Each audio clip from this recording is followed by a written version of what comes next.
మామూలుగా Pawan Kalyan cinema star, నలుగురు పిల్లలు.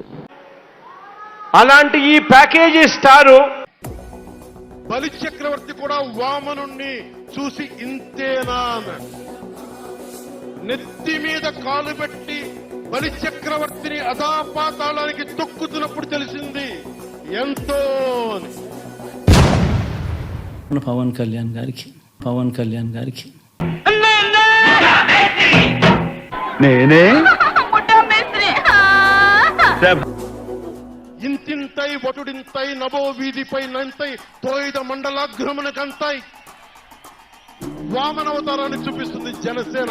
జగన్ గుర్తు పెట్టుకో, అర్ధపాతాళానికి తొక్కకపోతే నా పేరు పవన్ కళ్యాణే కాదు, నా పార్టీ జనసేనే కాదు.